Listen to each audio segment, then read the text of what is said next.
It is something that I've been wanting to present to you guys for a while. Obviously, it's Thursday and it's Throwback Thursday, so we're gonna go back into the time machine and look at some old tape. But I want to go way, way, way, way back in time.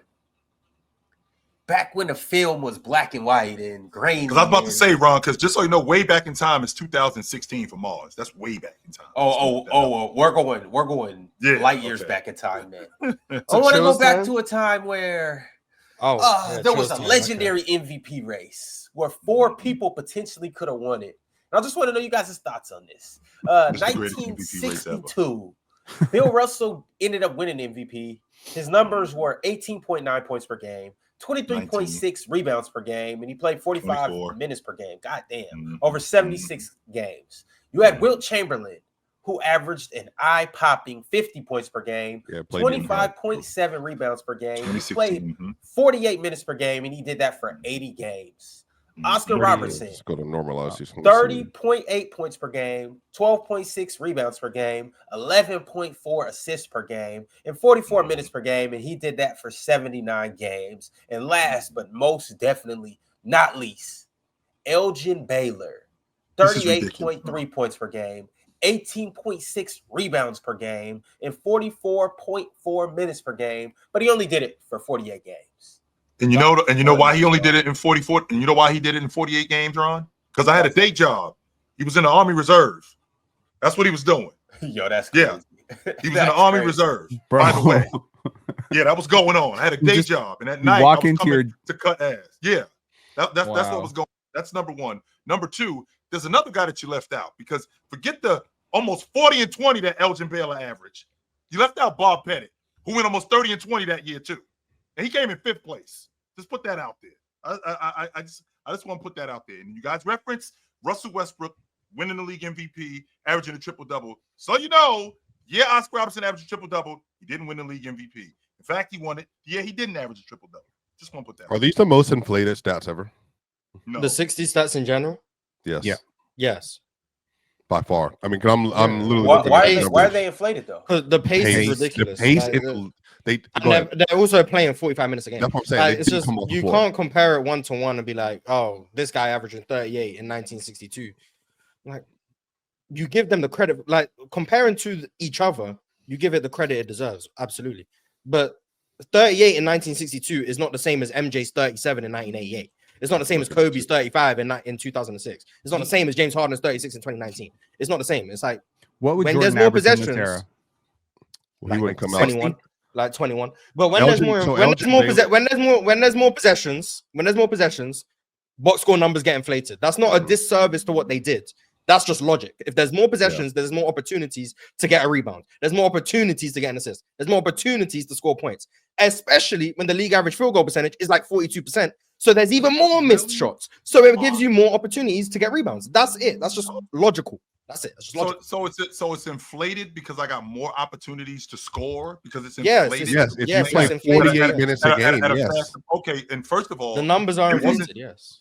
And by the way, those 48 and a half minutes, I don't know if you know this, Ron. So he would have played every minute of every game that season. But the one game he didn't play 48 minutes. He got thrown out for fighting. So he missed the last 7 minutes of the game.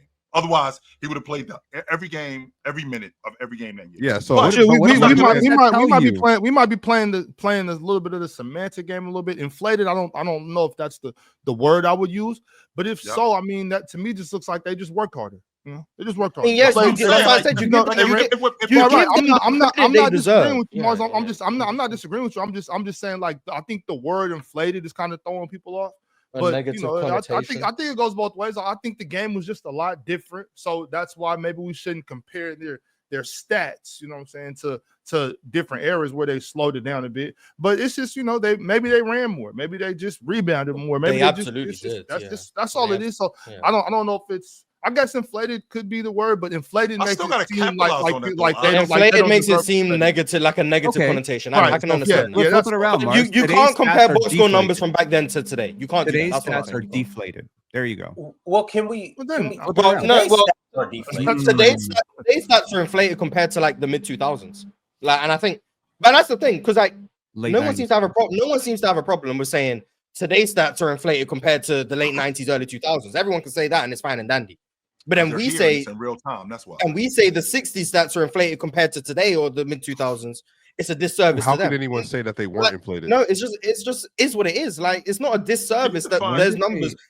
Like, it doesn't take a genius to figure out 50 points per game is obviously unrealistic. Like, he did it, credit, but that's not the same as if someone averaged 50 today or in 50 in 2003. Like, it doesn't take a genius to figure it out. What if they start running up and down the court again? If they start playing 120 possessions a game, then yes, then it becomes comparable. Like, but see, they need to get in better shape. They need to get in better shape and run more. Can somebody give me the breakdown right quick, Chill? Can somebody give me the breakdown on what Wilt Chamberlain would average today? Yes, I can. If Chamberlain was playing today, per 38, he would if he played today per 48 minutes, he would average 30. Wilt's numbers apparently adjusted for inflation is about 34 points a game. So 34. It'd be 30. Wait a minute though, Ron. It's about you don't discredit them, but 34 is more in line than 50. It's about 34. Ridiculous though. It's about 34. That's how you give them credit, Ron. Like, 34 and 16 rebounds. That's what we're looking at, Ron. About 34 and 16 rebounds. I don't look at that. At no point did I say that you don't give them credit for what they did, but 34 is way more in line than 50. No, I understand that. I don't think he's scoring 34 with that skill set versus deep defense. But wait. No, I agree with you, I'm just adding further context. Well, if you could say that's swiper, or you could say that he would do the same thing because he would just be running. Because that's what he did then. He would outrun him. He would get more possessions. There would be more possessions because Will would be up and down the court. And with these more possessions, sure, he would still average 50. Fine. And to your point, Ox, it just sounds like it's a bad thing that I'm capitalizing on. It sounds like it's a bad thing that I'm capitalizing on more possessions. Because I still have to do that, by the way. So, like, if I got an open shot, I still got to convert that open shot. Well, if I got more open shots or if I got more opportunities to rebound, I still have to convert on those opportunities to rebound. So the idea that this stuff is inflated, I still got to convert on this stuff. No, but I don't. What I don't like is that the guy took 40 shots and 17 free throws. Like, we can call a spade a spade. Like, we can call a spade a spade. It's inflated. Like, we can call it what it is. Like, Wilt Chamberlain, 50 and 25 is amazing. And compared to what he was doing to the rest of the league, yes, he still averaged 12 more points than everyone else. Credit.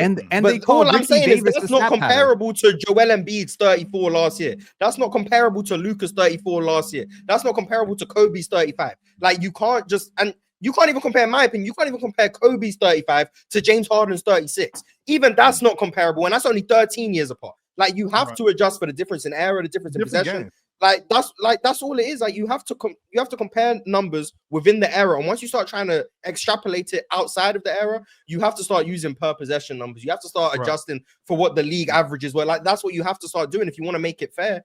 Because you're saying if you want to compare the two.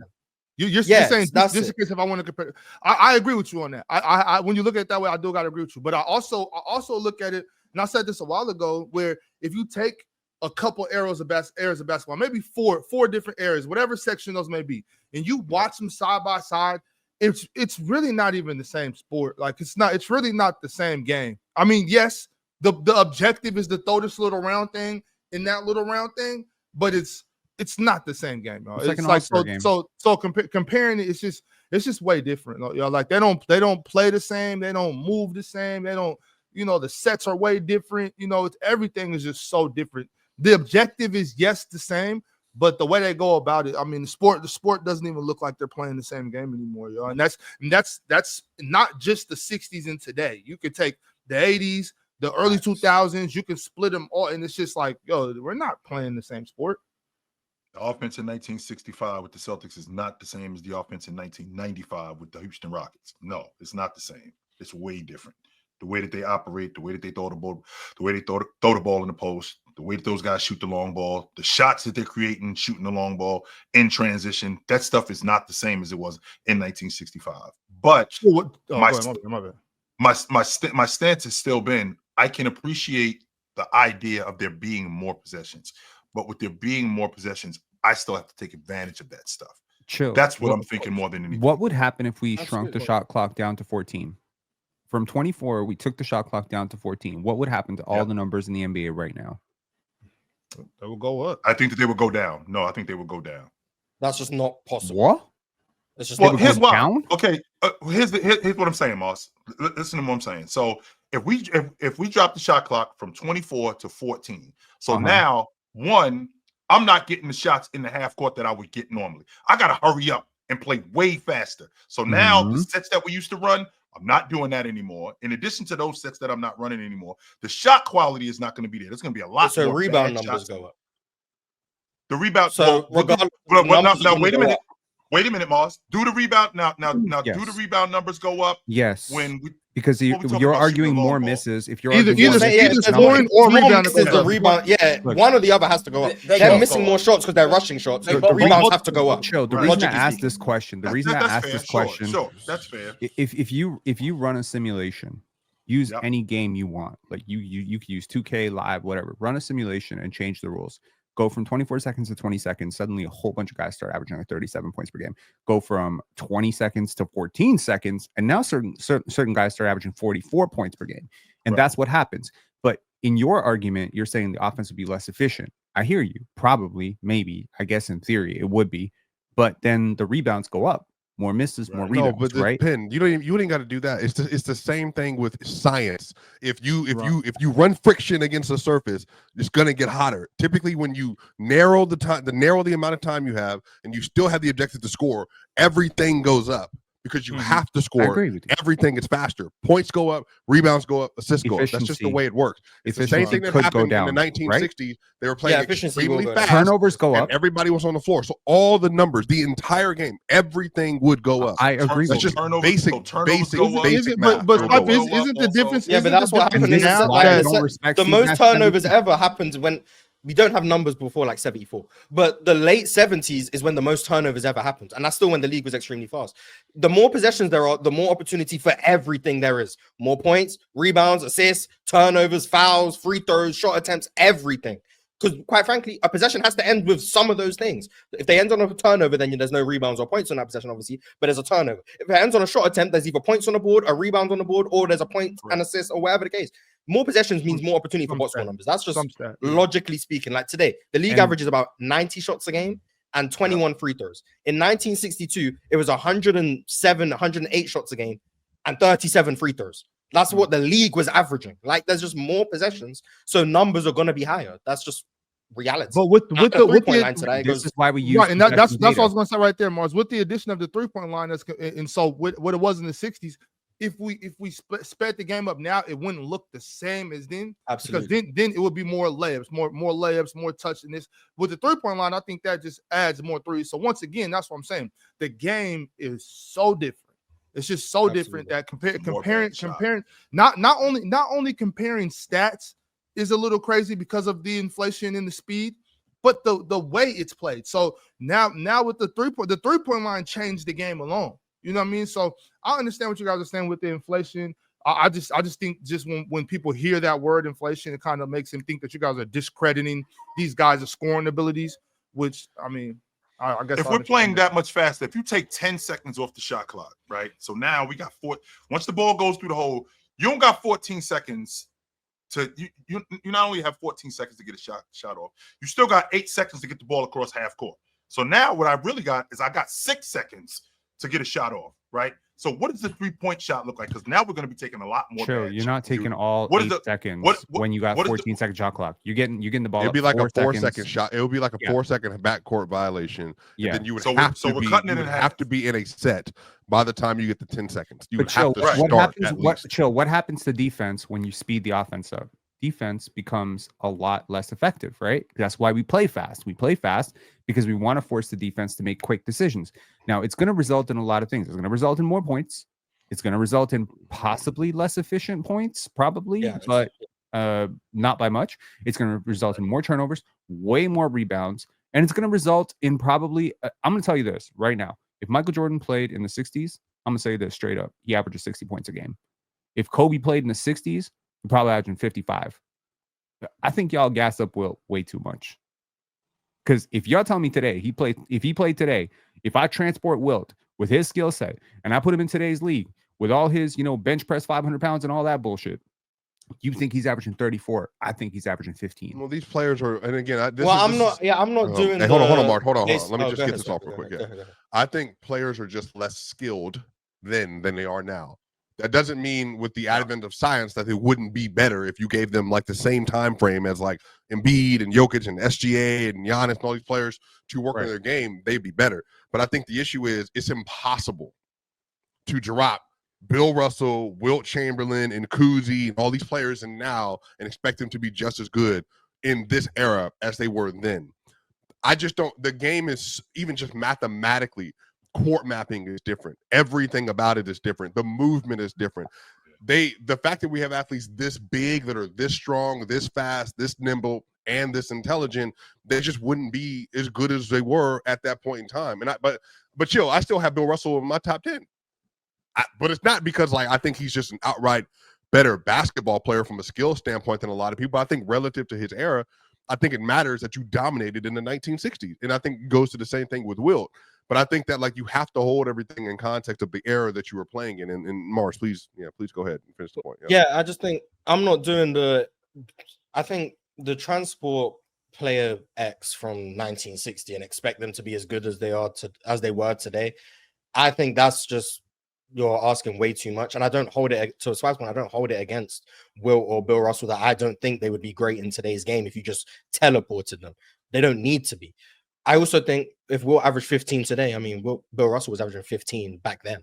So what's he averaging? 1? But besides the point is like the game does adjust and evolve. And if you look at games from the 60s and just take it and all you do is compare it to today's game, you're going to say these guys sucked. Like that's what you're going to do, like whether you like it or not. If you just watch a game, if you watch the Warriors play the Thunder today and you watch Steph and Shea and J-Dub and whoever, and then you go back and watch a 60s game and you're watching the Lakers play the Celtics and you're watching Bill Russell, Jerry West, Elgin Baylor, you're going to be like, these guys are trash. Like, Steph is better than all of them. Shea's better than all of them, blah, blah, blah. But then if you start acknowledging, we're about 15 years into the NBA. Also, the rules were very different. Wilt was the strongest man in the league and wasn't allowed to physically impose himself. He wasn't allowed to. He couldn't initiate contact offensively. If he did, it was an offensive foul. So he had to play with finesse. He had to shoot turnaround fadeaway jumpers with regularity. He had to do that because he wasn't allowed to be Shaquille O'Neal. Even if he maybe was as strong as Shaq, he wasn't allowed to play that way because of the rules. When you look at the ball handling and stuff, Bob Cousy, he couldn't dribble with his left, blah, blah, blah. You weren't allowed to put your hand not under the ball like they do today. You weren't allowed to put your hands on the side of the ball. The side. You were getting called for a carry. You weren't allowed a gather step. Elgin Baylor was towing the line with Euro steps back then. And really what it was he picked up the ball and took a step. That's it. Like, you weren't allowed to do anything. The freedom of movement and what you could do with the ball in your hands was different. So when we're saying, these guys sucked, blah, blah, blah, they're being, especially offensively, they're being offered no freedom. If you're stronger than everyone, you can't play like it. If you're more creative than everyone as a ball handler, you can't play like it. If you're a better shooter than everyone, you don't get an extra point for it. Like, every handicap that could be placed on them offensively, besides the fact that if you could run fast, you would get down the court before people, was placed on you. So it's just, I think it's disingenuous from both sides. It's disingenuous, I think, when people say player X from the 60s could come in and dominate the game instantly. Wilt would come in and he still averaged 50. That's disingenuous. It's disingenuous if you also are like, Wilt would come in and average 15. It's like, okay, but you're not giving Wilt the benefit of adjusting to the time. Wilt, in today's game, would probably be the most freakish athlete in the league. I think that's a fair statement. I think that's a fair statement.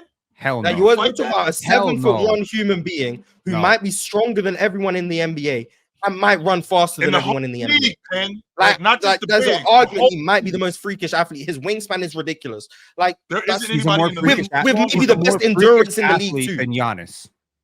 He might be the most. Wilt's endurance absolutely clears Giannis. Wilt's endurance alone, Giannis and Wilt are not in the same stratosphere. Giannis, and this is not Giannis. Giannis gets gassed playing 8 minutes straight. Giannis gets gassed. You can watch Bucks games. If Giannis plays 8 minutes in a row, he's asking to come out the game. And that's not a knock on him. He's 6'11", he's a freakish athlete. Asking him to play that long is crazy. Wilt Chamberlain was playing 48 minutes a game in the fastest pace era of all time. And he didn't get tired. And he was resting on defense. And he was the second best defender in the league. Please. Okay. He was the better defender than Wilt, other than Bill Russell. bro. I think it's the era thing again too. Though you have to. Okay. What do you mean by resting on defense? Wilt was running down the court on offense, standing on the block, demanding the basketball. Okay, which he got, by the way. Which he got putting it up, running back, and then make a turnaround jump shot with regularity. Running back to the paint, standing down there, blocking shots and rebounding, handing it to his guard, and then running up down again. Blocking shots and rebounding. Sprinting up and down for 48 minutes a game is Pen, to be fair, historically, Wilt Chamberlain was also an elite track athlete too. Yes, I understand that. There's a lot of athletes. There's a lot of players who've been elite track athletes. Yeah, I don't know, but I'm saying, Penn, I don't know of a 7-foot sprinter. I'm saying he was. He did high jump too. Not even, and he was the strongest man in the league. But look, can you imagine a 7'1" human who's the fastest player in the league, jumps higher than everyone, and is stronger than everyone? We're saying that's not a freakish athlete. Are we serious? I'm telling you, Giannis. Well, Mars, if he played for the Toronto Raptors, we'd have to sit here and listen to Penn tell us about. He ran track since he was 6. He has more endurance. In what world is someone the fastest, strongest, and jumps higher than everyone? Wilt guy, but it's just. All I said was he might be the most freakish athlete. Wilt is a great athlete. I don't think he would be as glaringly, obviously, the great athlete that he was back then. But to be fair, though, Penn, by the 2009, so peak Usain Bolt was 2008. By the time we get to 2068, bro, I mean, it's going to be a wash. Like, he's not even going to be like one of the best athletes ever that's walked on the track. We got to hear about how track athletes okay, the fastest big in the league today. The fastest big in the league today is a player that you probably haven't heard of. Or maybe you have heard of. Is that who it is? It is, actually. Yeah. If you've watched him play, he beats everyone down the court every single time. Who's he play for? The Raptors. He was the 57th pick out of NBA Africa. Yeah. Yep. Yo, he is so fast. I swear to God. How big is he, Penn? Legit. 6'11". 6'11". So add 2 extra inches to that and make him run faster, and then you might have one. And add 60 more pounds he's got crazy endurance. I bet he's a beanpole. I bet he's a beanpole. No, he's not. He's not a beanpole. He's not Wilt, but he's not a beanpole. 275. Chill. He's like 250. 250, and he was the youngest player in the league last year. What I'm saying is this guy's a freak athlete. He is what I consider a pretty freakish athlete. He's not Wilt, but he's a freak athlete. He runs up and down the court. He demands the ball. He stands in the post. He literally thinks basketball is still in the 60s. That's how he plays basketball. He runs up and down the court like it's the 60s. He demands post-ups like it's the 70s. He does not understand modern concepts, and therefore he's unplayable. Cannot play in the NBA right now. Okay? What I'm saying is everybody wants to say that Wilt would do this and Wilt would do that. I don't have Wilt above Bill Russell for one reason, because I think Bill Russell wins championships in every era. I don't think Wilt necessarily. Bill Russell today would be winning championships. Yes, if you put him on a minimum contract and put him on the Thunder, yeah. Oh my God, no. Bill Russell's ability to process information on the court, defensively and offensively. I think he's the best defender ever. Again, relative.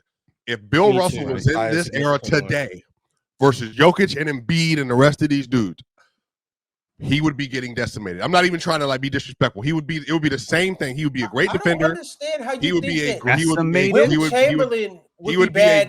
defender, and he would still be getting boxed. But Bill Russell beat Wilt Chamberlain. Wilt's not as basketball's not a one-on-one sport. No, but I'm saying Wilt is already. I've already said this though, Penn. Could have fooled me. Wilt is not as skilled as these other players because we have 60 more years. 60 years. But Bill Russell wasn't skilled for the time. And so I'm saying that if you moved him to today, then yeah, it would. I mean, think about what Hakeem would have did to him in 1995, just 30 years later. The same people telling me Jokic would kill Russell are the same people sitting here saying, "Oh, but he got boxed up by Alex Caruso." Like, stop it, stop this bullshit. Caruso like that, but even Mars isn't like that. One-on-one. It's just scheme defense. Like, it's just. But even then, I think this idea that if you just put Bill Russell on an island, Penn. I'm asking you, really, Penn, really, if you put Bill Russell on an island couldn't guard Wilt, and that's not a knock on Bill Russell, but even he acknowledges he couldn't guard Wilt one-on-one. If you gave him Embiid, he's never seen a face-up big like that in his life, and Embiid at 7'1" and 300 pounds is.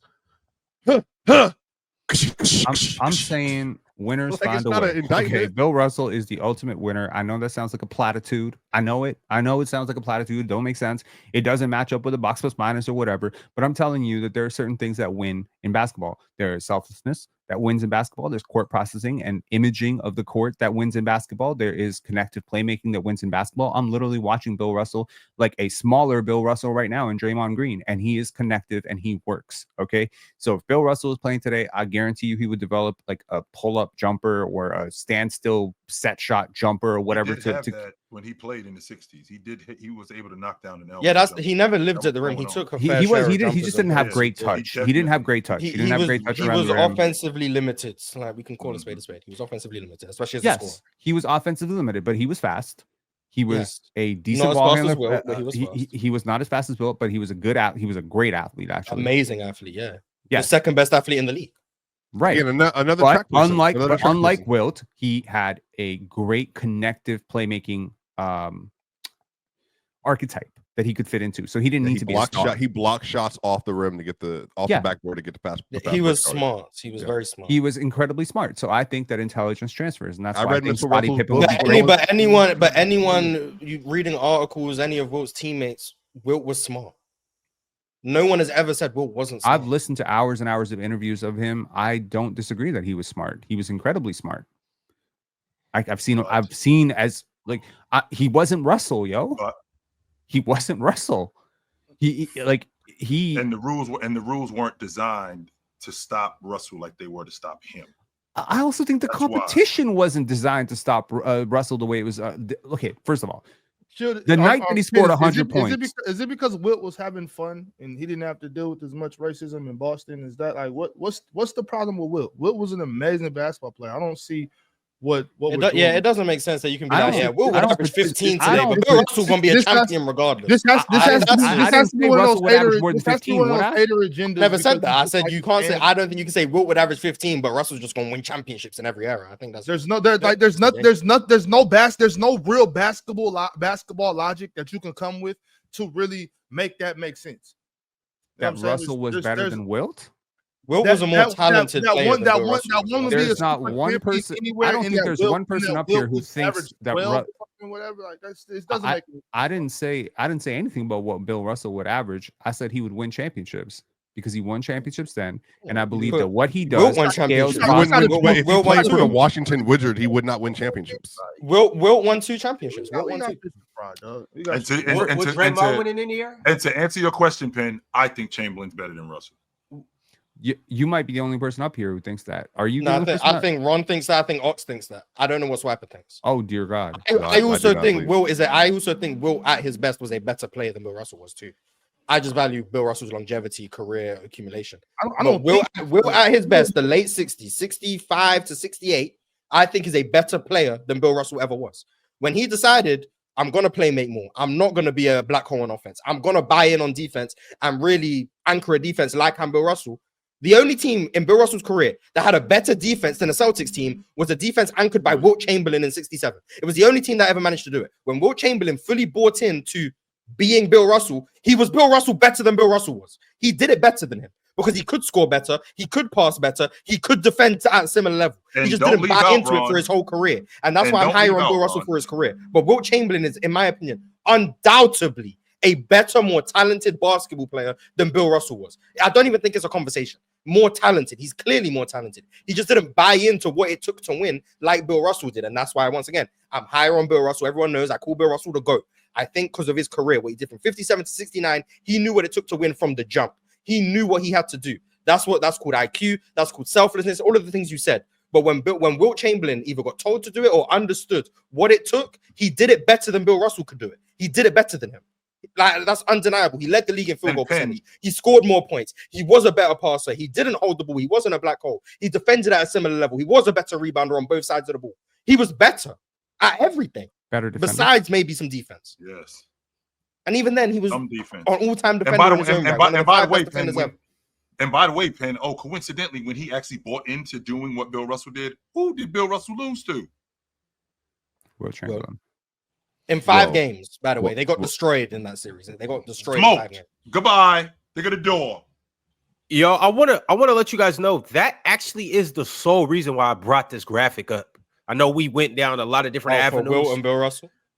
I just don't understand, just looking at all these stat lines, how in the world Bill Russell, well, I know why he won this MVP, but I don't understand how he won this MVP. Especially like you can go to Oscar Robertson's triple-double in 79 games. Elgin Baylor probably not with 48 games. But especially when you look at 50 and 25 over 80 games and playing 48 minutes, I don't understand how in the world Wilt Chamberlain doesn't run away with this MVP. If the media voted, maybe he would have won it, but players were voting. Yeah, players valued Bill Russell. Yeah, and he also never mind. Which I have no problem with, by the way. But I don't care about the accolades. But the players valued Bill Russell's defense, leadership, and then Boston were obviously the best team in the league. But also, Wilt Chamberlain on teams that I think for the most part, other than the 69 Lakers team, he played on teams that were worse than the Celtics. He lost to the Celtics in a game 7 4 times. Like, he was Will, and I'm not going to say single-handedly because once again, it's not a one-on-one sport. Will was taking the Celtics to the brink routinely.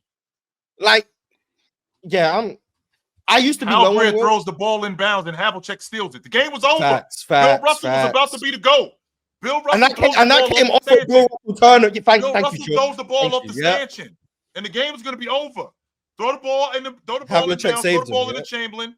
Throw the ball into Chamberlain. They score. Game's over. That was about to happen, by the way. Instead, Hal Grid throws the ball. Havlicek picks it off. Game's over. That's the kind of stuff that was going on back then. Could you imagine a player in today's game throwing the ball off the stanchion in the clutch to give the team, the opposing team, a chance? Yeah, I can. I can.